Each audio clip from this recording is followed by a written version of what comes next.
The views and opinions expressed in the following podcast do not necessarily reflect those of the producers, the affiliates, or digital platforms hosting this podcast. All content is for the purposes of education, conjecture, and at times entertainment. We promote inclusiveness and diversity. Enjoy the show. Welcome to Into the Deep with Jay Costa.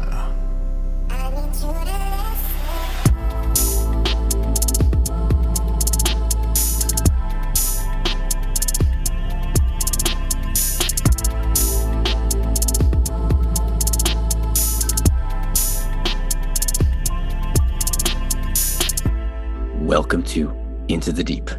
I'm Jay Costa. I am excited about today's guest.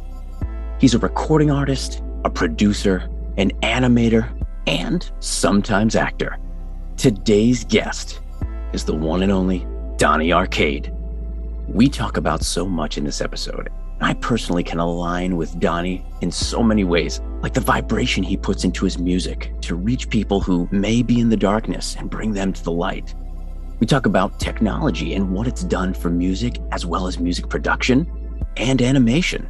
We get into the possible future of the music industry, his newest album, and what it was like being on the set of Guardians of the Galaxy 2.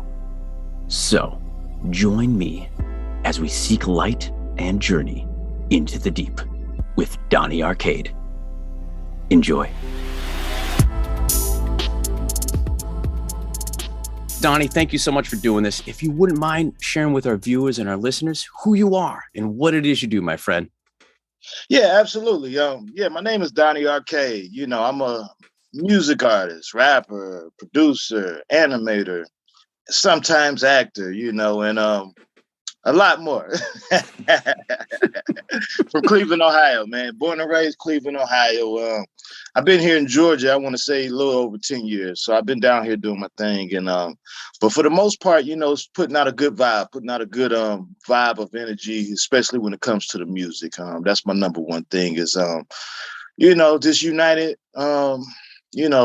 like minds and even unlike minds. It's not just about like minds, it's about getting everyone, and that's really what my movement is sometimes people just, they just want to speak only to the conscious people, but my whole thing is, well, I want to speak to the unconscious as well and go into those dark places and bring people into the light.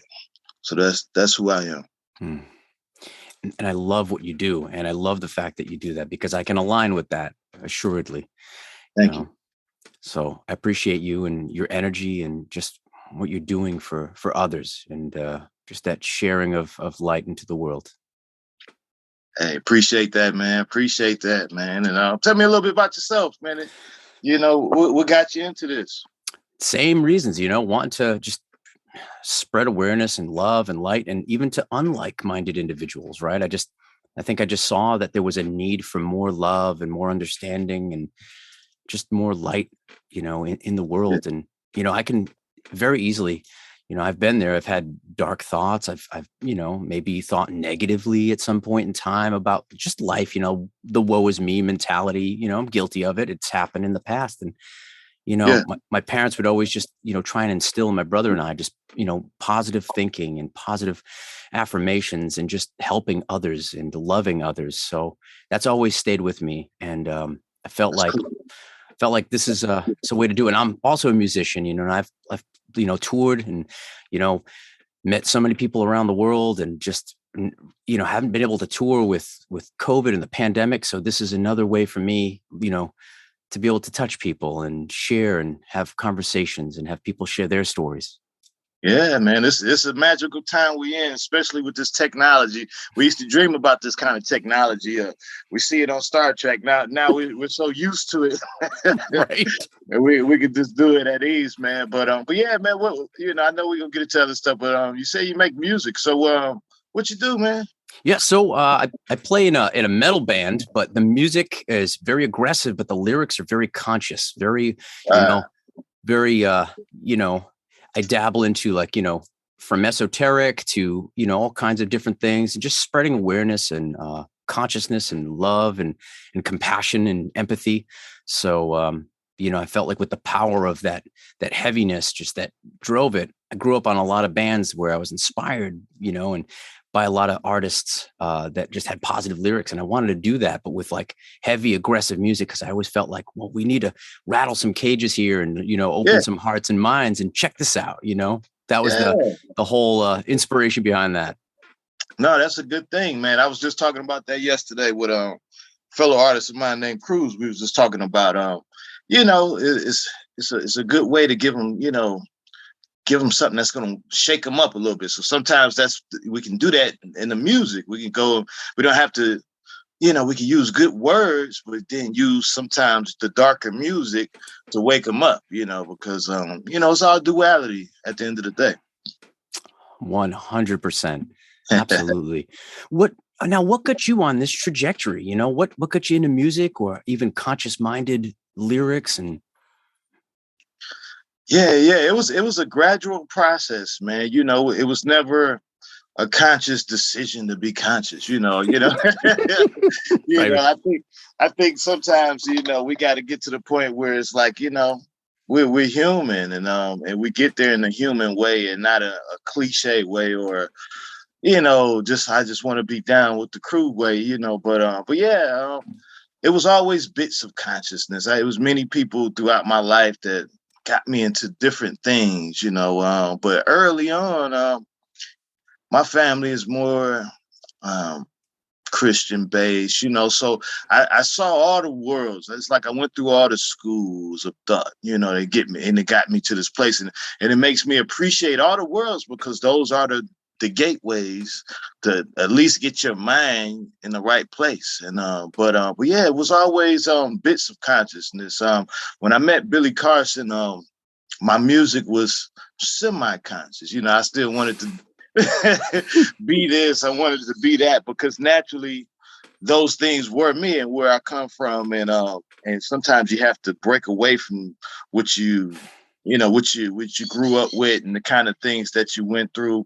But for the most part, when I got with Billy Carson, it was kind of like a fork in the road because my music wasn't all the way conscious. And he talked to me, he said, hey, man, you really want to get your message out there a little more? You might want to think about making a full album of consciousness. So really at that point, I'm just glad I didn't let my ego get in the way because I looked at it as a challenge and say, all right, well, hey, let's try it out.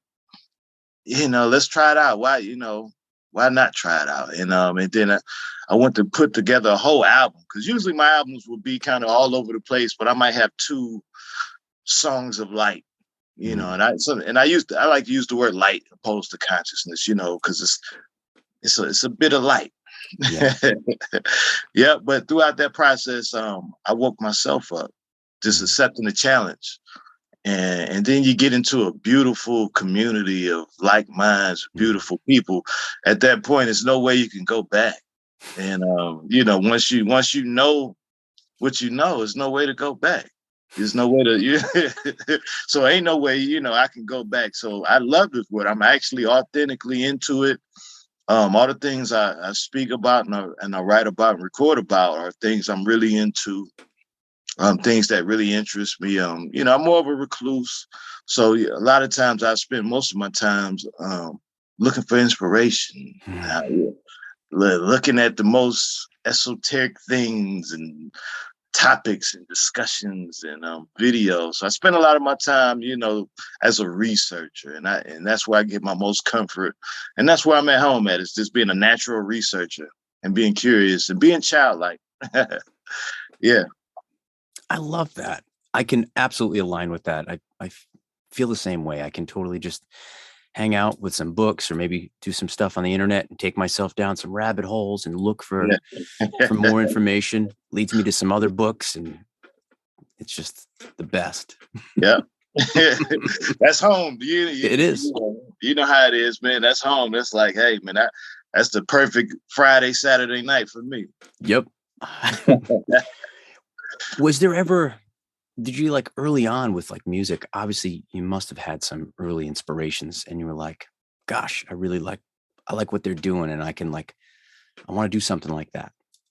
Yeah, absolutely. I was like growing up in the 80s. I always call myself an MTV baby. I would sit in front of the MTV screen, and if you If you remember the old school MTV, you see the M changing to all these different Yep. shapes and colors. So I would watch all these 80s music videos. And, to me, they were just like, it was like Marvel Universe. All of them were different characters with different powers and abilities, So I was really inspired by the 80s. A lot of my inspiration come from the 80s and different things. And groups like Parliament, Sun Ra. When you get Sun into Ra. Oh my yeah, gosh. yeah, those are my real inspirations. So those things always wanted me to I wanted to recreate the theatrics and things like that. So even in the future when I do my shows, I picture mixing my show with plays and something that really can go on Broadway where you got actors, and I picture even animals and all kind of stuff on stage and tours, because I saw that kind of stuff with George Clinton in the Parliament. That was before my time, but as a kid coming up, I used to see Atomic Dog, and it put me down a rabbit hole to go look at older stuff. And so all those cool bands and trends and stuff from the 80s really got me into music. Early. And I was writing early. I was actually performing second, third grade. Some of my friends would tell you I was the first concert they ever seen. Any talent show, any kind of opportunity to pass a class and say a rap or say a poem, that was me. That's awesome. Did you ever feel like that maybe when you were in school, did you feel like maybe you were focused a lot more on the music than you were in school? Like it just consumed you? Like I know it did me when I was in school. Absolutely. I skipped many classes to go be in the lunchroom, and that was our thing. Go be at the lunchroom and battle each other, rap and do all that. So I missed many classes being in the lunchroom, and throughout school, I was always intrigued. I was into it early. So my older brother and my uncle, they were breakdancing and stuff. So we actually had they had a breakdancing group. And I would be like the baby that'd go out there and spin on my head and do all this crazy stuff. So I was like the little mascot, to say. Dude, oh my gosh. I can relate so much. My brother and I, we'd watch Breakin' 2, Beat Street, all of it. And we're like, oh my gosh. Yeah. Beat Street, the king of the beat. Absolutely. Crush Groove. Crush Groove all day. Yeah. Oh my gosh. Yes. Yes. Oh, it is. And it's crazy, like in a good way, like just, I don't know. There was so much, we're biased. I mean, I grew up in the 80s as well too. So it's the beauty of the 80s. It's unforgettable. And I almost felt like it was just like these glory years of just like music and art and movies, and so inspirational. Yeah. I mean, all the way around, I really feel like the 80s were the future. If you want to see the future, you can go to the 80s because they were ahead of their time. Even if you listen to the pop, I mean, if you look at the script writing for the movies, we're still going off that template. Whatever portal those souls came through, maybe they were star seeds, flower children, from the 70s. A lot of those vibes, they were so original. Even and me and my wife, we're heavy into the B horror movies and B movies, but when I look at them, I have a whole nother appreciation for them, because even the actors who couldn't act, it looked good back then. Like now you can kind of tell if it's a B movie, it looked like a B movie. Those B movies, just classic, super classic. And that, I always feel like the 80s was the future. They were trying to imitate the future. Now we're kind of like trying to imitate them, going off the template, but that was the future. What a great point. That's so fascinating. You're right. Now it seems like everyone wants to be retro. Everyone wants to be that. And you brought up a great point, how these souls may have come into existence. Were they here to bring a different kind of energy and elevate people to a different level? Yeah, absolutely. Wow. And do you feel like there've been some artists maybe that, have come along and we're talking, there's icons out there and legends out there, and they're just, for me, it's just, some artists don't seem like they are even human. Who are some of those artists for you? Well, it's many, many, many, so even, I know I love the 80s, but we still have to show appreciation for everyone to come after, because there are some very talented people. If you want to talk hip hop has a lot of celebrated artists, but then there's many artists that's not so celebrated, that has magnificent frequency powers and abilities, and they're like superheroes. If you look at somebody like a Busta Rhymes or a Twister, and we kind of take those things for granted right now, but one day, they won't be here, and we'll kind of have to go back and study them and be like, wow, look at the breath power, look at the ability, the sheer ability to rap and do things like that. And even, some R&B artists, and, I love rock and roll as well. I'm very into rock, and, very 80s rock, early 2000s rock, and, even some 90s rock as well. But yeah, I want to say, you talking Busta Rhymes, Eminem, Twista, Kanye West. It's many of them that I can really truly appreciate from this era. Because even back then, sometimes we want to talk about the greats, but and they were great, but it was still in this primitive stage, and so now we have more advanced knowledge and technology, and you have to appreciate even the people that make the equipment. I think that goes without saying, because like sometimes we don't even appreciate we got the people that make the MPC, that make the synthesizers. Mm-hmm. I think those heroes need to be celebrated as well. And those are like the real scientists as well behind the sounds and frequencies that gave us the abilities, even the people that make Pro Tools and all this kind of stuff.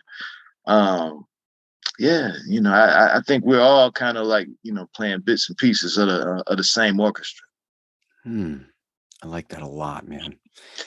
And hats off to the folks that, are creating these tools to be used, and some would even feel like maybe even for divine purposes, just for creation. Yeah. Why are we as humans, there's at least a good chunk of us, we're so drawn to wanting to create, and you're a creative individual. I can, based on a lot of the things that you've done, what do you think drives that creative spark within you? I think it's I don't know, it could be it's definitely I wouldn't call it selfish, but sometimes you gotta, sometimes I hate definitions, because I think definitions, give us the wrong version of what that is, because sometimes that's the power that's going to get the spaceship out of orbit. So sometimes it's like I remember hearing Isaac Hayes said one time, because he wasn't originally supposed to be a music artist. He was like helping other artists and engineering. And when he did that first album, and the way he said it, I selfishly did this album. So yeah, so that to me, sometimes it's okay to be a little selfish and love yourself. And I think it's important. I think sometimes we put too much pressure on ourselves to not love ourselves, So I think that's a driving force behind creation, because it's an expression, and it's just like, if you look at even that expression is probably a piece of the fabric of nature. We look at it like it's something that we want to do, but we've been programmed to do that. It's just like plants giving off oxygen. They might think they're rock and rolling. They probably don't even know they're feeding the whole civilization, and in their mind, they just expressing themselves because they want to be heard, or they want this idea that keep hunting their mind to be produced and manufactured into the real life and into the 3D world. So I think it's a little bit of selfishness and beautifulness at the same time that creates the creation. I love that. And yet everything trying to maybe try and find that harmony within and without, Yeah. I I love that. Wow. So, what have you been working on recently?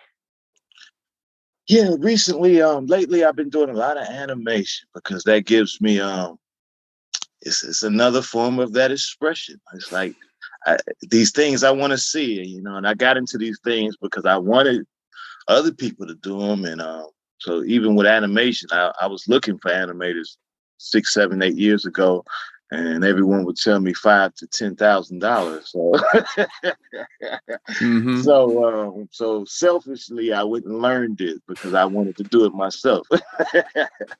So yeah, lately a lot of animation. I'm working on a few ideas on little TV shows. I might have something coming up on Adult Swim, so I'm keeping my fingers crossed for that. Hey. Yeah, and I just did some animation for Billy Carson, aka Forbidden Knowledge, new movie Black Knight Satellite. Check it out, forbiddenknowledgetv.com.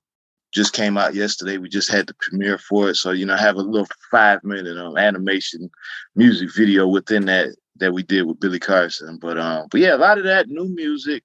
I want to take my music to the next level. So even with my thing is I like to create themes and worlds and create um, real conceptual albums and really embody it. So even right now in my mind, I'm thinking about making an album more like a time, maybe calling it the Time Machine or something like that. I'm not too sure, but I want to go through all the time periods to actually show the true range of an artist. I want to go to the 1920s. I want to go to the year 4000. I want to go to the 80s. I want to really just, in my mind, give my version of what music might sound like 10,000 years from now.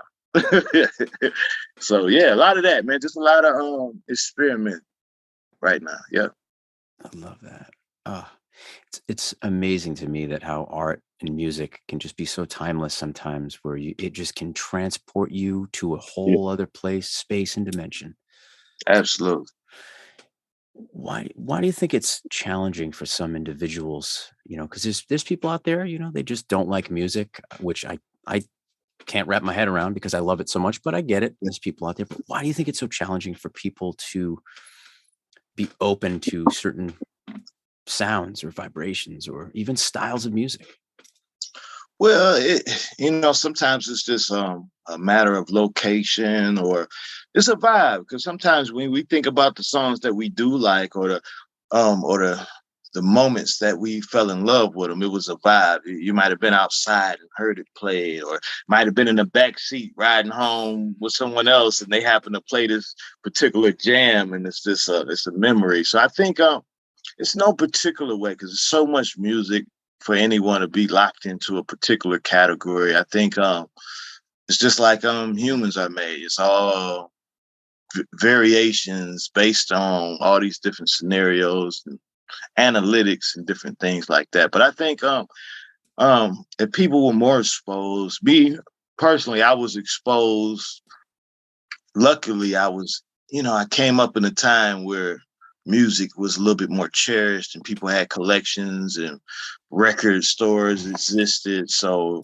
Um, so I always try to hold on to that, and that's typically what I am. I don't even look at myself like a rapper. I'm not really a rapper. I'm just like I'm an artist. I'm a Chuck Berry. I'm a James Brown. I'm a Jimi Hendrix. To me, I'm one of them. Just a character. And, I got my own style. I might do more rhyming and rapping, but at the same token, I look at myself as an artist. So I think everybody just, is on their own path. And that's the beautiful thing about it. And some of the artists that's not out there, we all got to do our part to make sure we produce the art and make it exist. And not just go along with what's going on. Really make the art that's in your heart. Because I think we will have a true, genuine landscape if everybody can kind of, as artists, really make, because we can only imagine the stuff that didn't get made that should have been made. Donny, you bring up such an amazing point. Just being authentic, right? We're the only version of ourselves right now that we know of. Why would we try and just carbon copy something else when we have our own voice and our own sound? Yeah. Nobody can beat you at being you. You could be the master of your world And I think you're the coolest when you being you know. And I think sometimes, but we got to romanticize that, and that's the problem with what's going on now. There's not many role models because there's a lot of following and it's not a lot of teaching, you know. Great point. We're looking for, you know, even with me, sometimes I was always looking for the elders and the wise men, and sometimes in this world we're so busy, everyone's so busy. So, you know, it's hard to be a good uncle, a good grandfather, you know, father, you know, all these different things, you know, get lost in the rat race. So I think if we can get back to the times and actually teach a little bit, and if the younger ones coming up could be interested enough to listen, then some of that game could be passed down and not lost. Absolutely. Obviously, growing up, we've seen so much change technologically. Do you think sometimes with the advancements of these wonderful technological advancements, do you feel like it's somehow stifled some creativity or maybe stifled some growth? Absolutely. We have 100 times more than what the Beatles have in our phone. We have 100 times more than what Walt Disney had on our phone. So when you think about this technology, and you know, I could just think about it just for like Pro Tools or something. I got millions of plugins. I probably only use 4 or 5 of the same plugins and EQs and compressors and things like that. But it's a million other ones that exist. You know, but I think it's just too much technology now. It's, you know, it's to the point now where it's like it could be exhausting to try to even think about it because every second is something new. You don't even get a chance to keep that version of it. Oh, damn, next thing you know, it's an update. Oh, version 4.5, 5.6. You know, it just, even me trying to keep up with the animation and technology is constantly changing. I mean, you know, but then sometimes you just got to get to a point and be like, all right, I got what I have right now. Let me learn this to the fullest before I keep moving on. Because I keep updating. I keep getting the newest version of the software, and I don't even use all the new features. I don't even know why. I don't even know why I updated it. But yeah, man, I think we got a lot of technology. But I think eventually, you know, maybe it's just the universe is making us ramp this thing up and it's setting it up for the people that's going to be here 100 years from now because their minds will be able to process and go through these catalogs of options and be able to, you know, really understand what's not being used and what's being used to be able to use it in a better way than we are. So I'm always hopeful for the future. I'm not a gloomy thought process about the technology because I think it's cool. We just got to recognize it and use it. And sometimes it's a playing field for the creative because that's how I feel sometimes. I'll be like, well, I be in this world by myself. Everyone don't want to use these ideas. And that's why I try to do these bizarre titles and names and because sometimes it's like I see all these ideas. I can go into the room of unused ideas and I always go in there and there's not many people in there. I go in there and steal ideas. Okay, these are millions of unused ideas. And so, yeah, I think it's a balance, man. You know, we got to really, if we can at least be conscious of that it exists. So many people are not even conscious of the technology or what's available. So if you can be kind of tapped into what's going on, I think you can at least pull out a good 2% of it. I think you'd be doing good to get at least 2-3% of it. Not bad. 2%'s a good average there. Was there ever a point in your journey up till now where maybe you didn't have a process to access ideas and maybe now you're able to maybe do something? I'm like, for example, like, you know, some people it's meditation, some people it's, you know, could be, I don't know, ayahuasca. It could be anything for somebody, but is there something that's ever changed in your process that like was a turning point for you that just really help your creativity blossom? Yeah. It was putting my ego to the side because, you know, me prior to, you know, getting the little recognition that I do have now, I went through many modes and songs and ideas trying to find myself. And but it wasn't, when I got with Billy Carson, it was kind of like, let me put my ego to the side and let me try something different and let me really be my genuine self. Because sometimes we're kind of mimicking what's going on, and it's hard to really break that spell. It's hard, but when you break it and then you're confident to break that spell and be like, no, I want to be what I want to be. I'm going to go on stage with a gold cloak. I'm going to go on stage with these light up glasses. You got to be brave for those kind of things because it's not the normal, and you're going against the grain, and you're going against what all your friends would think was cool, or family would think is cool. Nobody understood me. And, I think a lot of my family friends still don't understand me as an artist because sometimes people will see bits and pieces of your journey. It might be when your documentary finally come out on Netflix, they'll get to, really watch the journey and be like, okay, wow, I didn't know. I didn't realize, it was a journey going on. So, yeah, I think it's a big part to just open your heart, man, and remain childlike, keep your cup empty. Because if you got an empty cup, you can fill it. Don't be so mature and don't be so. I think we get caught up in trying to be too mature, and I always want to remain childlike, because that's the curiosity, and that's the magic of music. If I'm in studio with people, I love the childlike mind to explore and be like, yo, we about to have. You got to be childlike to do that, to get up in the morning and say, okay, well, we're going to go to this location and shoot and film. A lot of mature minded people, no, I'm not going to do that today. I got other stuff to do that's important, so it's like looking at the moon or pulling out the telescope tonight. So I think that's the one key I learned to hold on to and say, hey, man, no matter what, I don't care who around me, don't want to have fun with this and explore. Because I come from a lot of artists, but usually I will be the only one to go on my path alone. And I early in my career, I thought everybody would go on this path with me of exploration and music and wanting to be an artist and selfishly put this art out here. But sometimes you got to do that on your own. So, when you learn that, those are the keys and things that get you through the doors, man. 100%. Why do you think it's so challenging for some people to first even recognize the negative ego and then next kind of try and get rid of it and try and live without that ego? Yeah, I mean, the ego is a silent killer.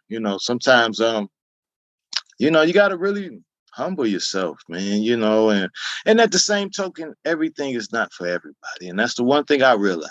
It's not for everybody. And that's another version of breaking your self-ego to not put your image on other people or because in my mind, I would see the beauty in other people. I would try to build them. I could see a vision and be like, hey, you could be this. You can be this. I see it. But, everybody's not going to see that in themselves or have the confidence to go through it. So sometimes it's just you looking at yourself in the mirror of them. And sometimes, I will give myself my own advice or give the advice I would give to someone else to myself. So, yeah. So it's just putting the ego to the side, man. And just realizing, we can ponder about what everybody should do. But I think those are the clues on what you should be doing. So sometimes when you see something and you be like, okay, and that's how inventions are made, or that's how people have good ideas because they see something that the other person didn't see. And you might have saw it for somebody else. And sometimes I used to always wait for them to do it. And then I got to a point, no, that was meant for me. That was meant for me to do that. And you can always tell them and give them a clue, but they got to really want to do that themselves to, whether it be a good choice of music, good choice of personality, good vibration. You can show them the water, but you can't make them drink it. So, yeah, man. 100%. Couldn't agree more on that one too. It's fascinating how sometimes we can just get so caught up in thinking we know what's best for someone else sometimes. Yeah, And yeah. you're right. Sometimes that's for us. We're It seeing a is. reflection. Yeah, it's a straight reflection, and it's a beautiful thing when you can realize that and use it and be like, wow, because a lot of things, things I would do on stage and different things. I saw like it's like me, being Stan Lee and I'm making characters and Spider-Man. I'll be like, oh, Spider-Man, you can do the web style. And, man, pull out the web. And you wait for him to pull out the web. He's like, oh, man, no, it's really my idea. Why won't I use it? So, but I love to build people up. Naturally, that's my personality, is to build people up and inspire people, because I know that's important. A lot of times people won't do that. Like, a lot of people didn't do it for me. A lot of people would, they, if they don't understand and if they can't see it in themselves. So you got to have, you got to be humble enough to know that, nobody owes you nothing. And it really, you got to set the trend of how to be, and really show people how to be. Because sometimes people never seen it to be like that. So maybe we can kind of, get a trickle effect if we can say, hey, man, let me build somebody up. If they got an idea, I'm the perfect person to tell you idea to, because I'm gonna give you all kind of good feedback and energy to give you the confidence to get that idea done, man. But and sometimes that's our job, Yeah. Yeah. Sometimes just to be a set of ears, set of Yeah. shoulders, just be that support. Absolutely. I love that. And sometimes when in my younger years, it used to always bum me out that some people were so competitive about things. And I wasn't that kind of person. I was always about trying to help out either other musicians, artists and whatnot. And how did you deal with that early on? Like what was your process like? Well, my process was just to remain a student. A lot of times I'm very confident, I'm like a Leo energy, but at the same token, I'm very humble, and I could be a team player. I can walk behind you. I don't have to lead. So a lot of times I would just learn through other people, Mm. and not really, I'm never in competition with people. Sometimes people will be in competition with you, but the way I look at this world is deeper than our human mind. So some of these things are meant to happen. Some of these tricks on our mind, even on our own mind, was meant to happen. Sometimes, like even with me, I feel like I had to rap 5 times better than the average rapper just to be accepted as normal. And maybe that's what made me good. Because if I do some regular stuff, and, so it was like a hunger and a fire to keep building up. You like this? You like this? You like this? You know what I'm saying? And I would make the biggest and biggest adventures until you have no choice but say, okay, yeah, I see you. I see you now, So, but that could be a magical way the universe makes you who you are. And it's really not real. It's just like if you felt like nobody cared about your music, that ain't really coming from them. That's an illusion to make you work faster and make you work harder. So I really look at those things are like magical gifts, and you will appreciate them. I appreciate the universe and the community making me work harder.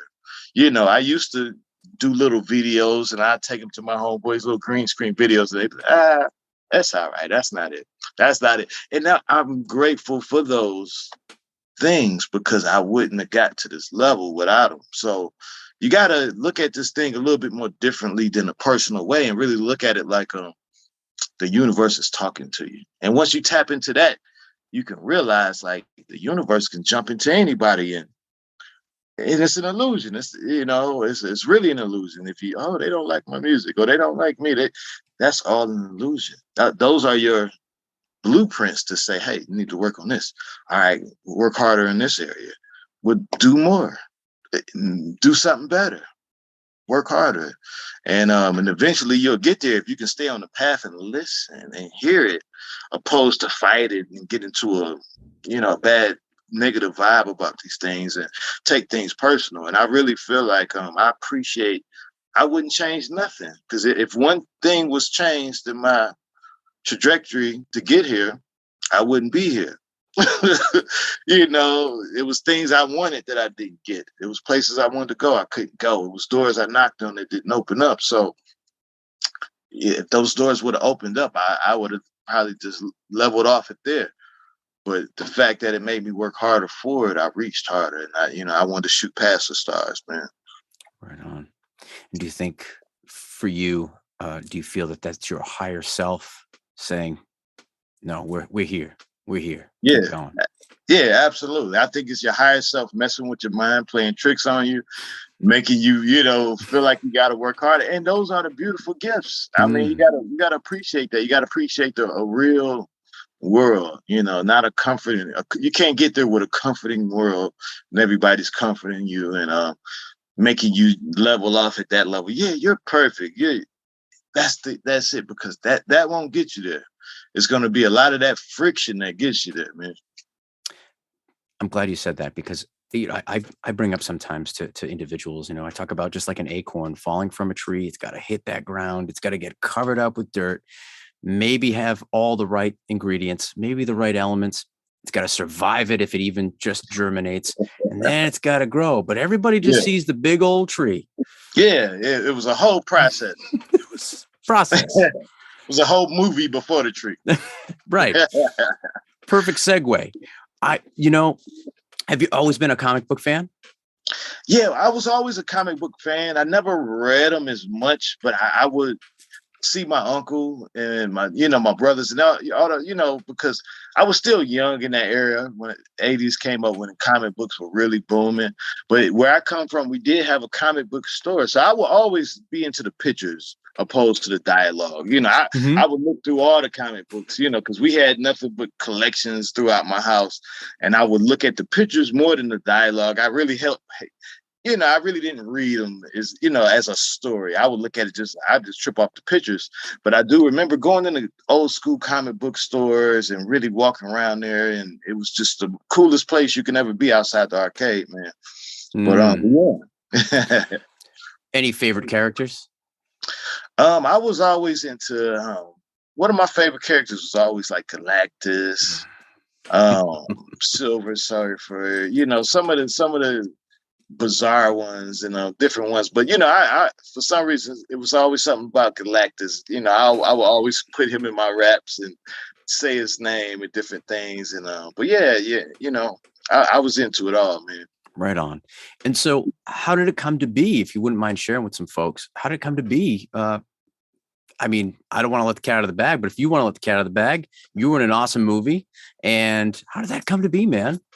Yeah, that movie was Guardians of the Galaxy Volume 2, man. And it was just a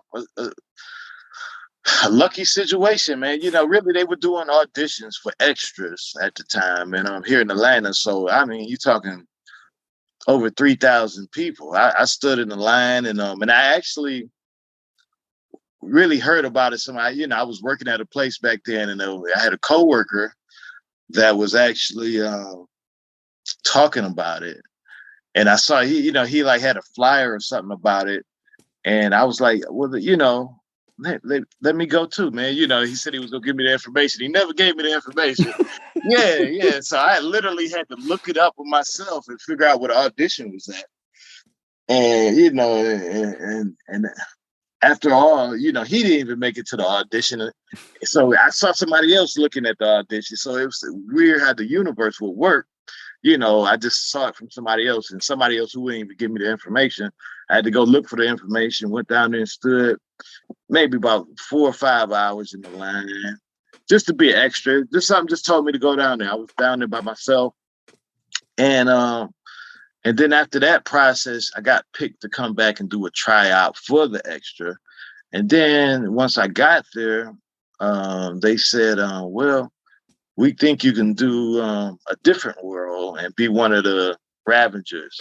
So it was a whole 30 people out of those 5,000 kind of took over to kind of compete to be a Ravager. So they kind of put us in a little 2-week school. It was like, if it was a TV show, it would have been the best TV show ever. But it was the best training. I mean, we're in there with James Gunn. We're in there, and And so out of those 30, they had to pick like 10 or 12 Ravagers. So it was just a whole process. And then, before you know it, they actually made me one of the Ravagers and gave me a costume, gave me a character. So I went there to be an extra and ended up being one of the gang members. But it was cool, man. Beautiful experience, man. I never seen anything like this. I never saw production. You really get to see a multi-million-dollar production, and it was in Pinewood Studios here in Georgia. So Pinewood Studios they have one in Europe, they have one in Asia, and they have one here in North America. And it's bigger than Hollywood. I mean, this is the biggest studio that we have here, in America. And the biggest sets you can ever imagine. It was just the best experience ever.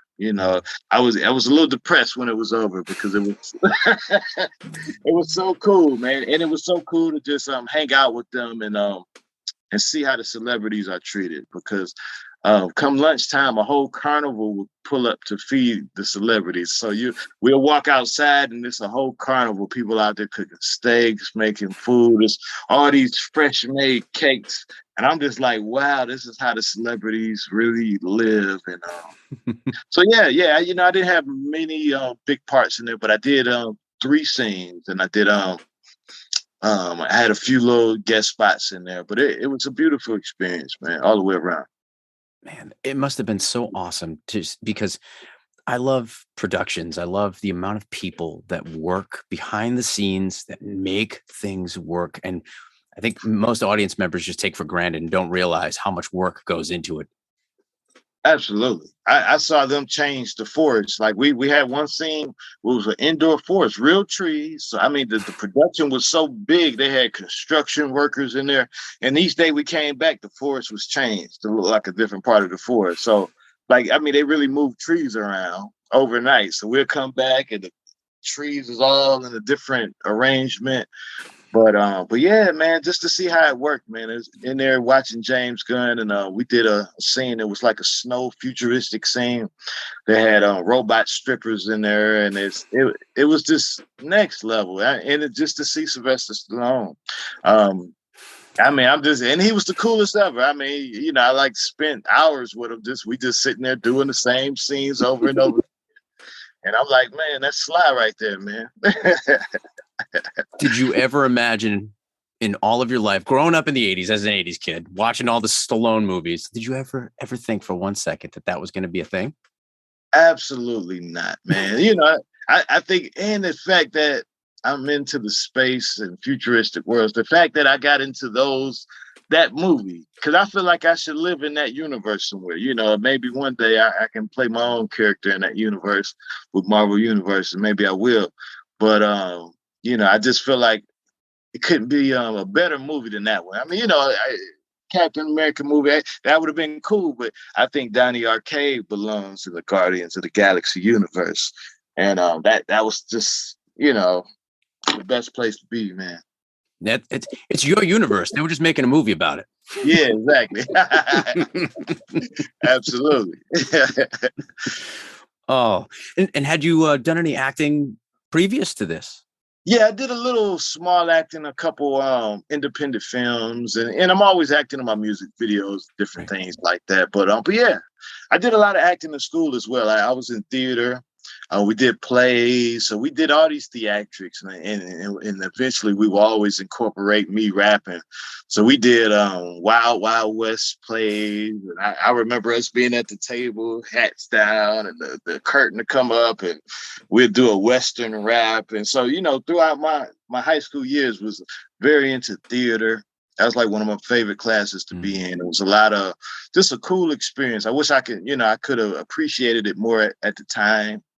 And I try to, I really appreciate, I involved myself and I participated. But, me just looking back, I said, wow, we really had access to a stage and all these different people to put on plays and different things like that, man.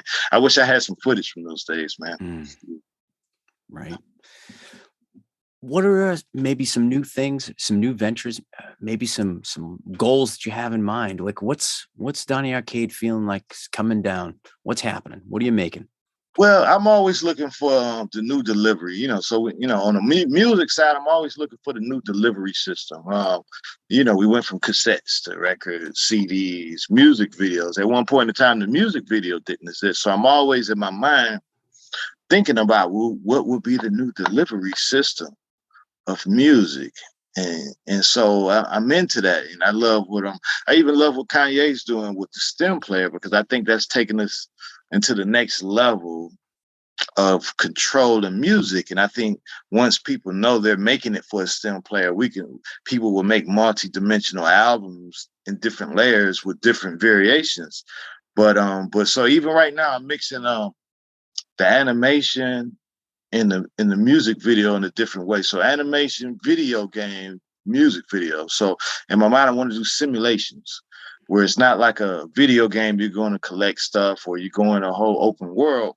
But imagine for each song, we can do a simulation, where you can at least move around within. It's like a new container for music. It's like a box. And we can make anything, to say if it was a cool summer kind of song, you can go in there and skateboard while the song is playing or whatever the case may be. It's a smaller simulation. It's not a full video game, but I think that would be perfect for music, to make simulations. And especially with technology, I think soon. I'm heavy into the 360 technology, so I've been doing a lot of 360 animation music videos, but I want to do movies like that. So I want to do movies in different shapes and colors, multiple screen movies. So my mind is thinking about the next creative delivery systems, because everything still look like the 90s right now.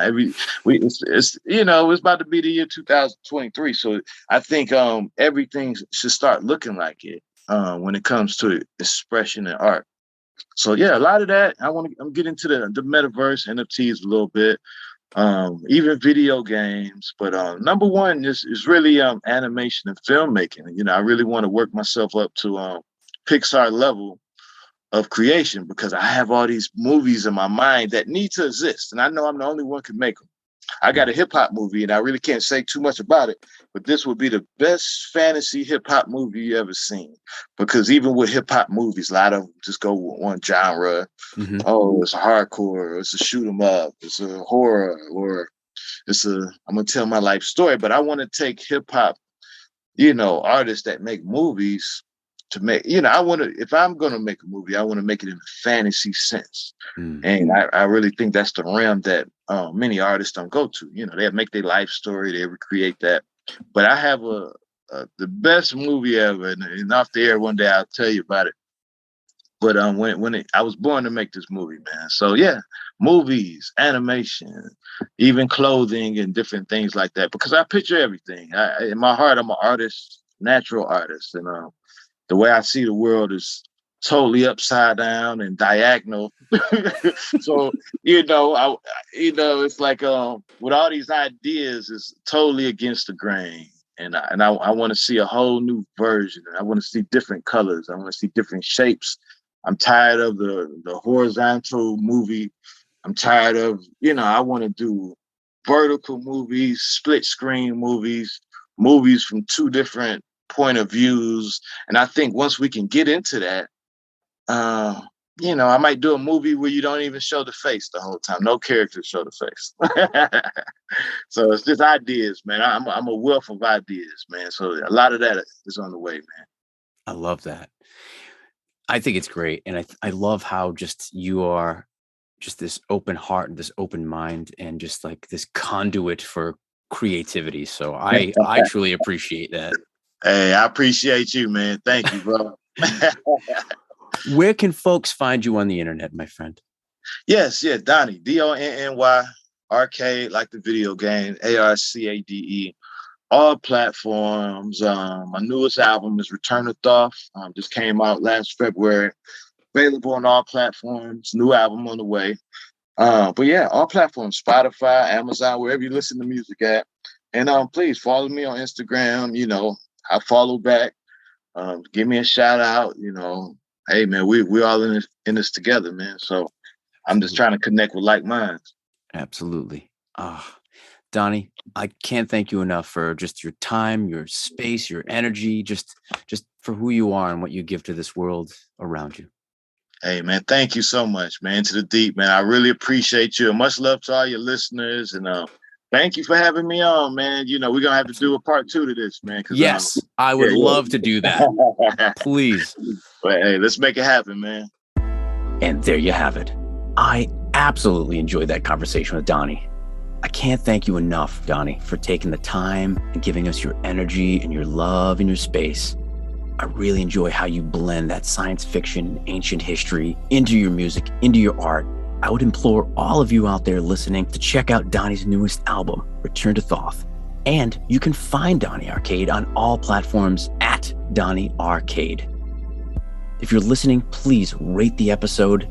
If you're watching this podcast, hit that like button and hit that notification bell so you can find out about the newest episodes that are coming out. Follow us on Instagram at itd.jcosta, as well as on Twitter, itd_jcosta.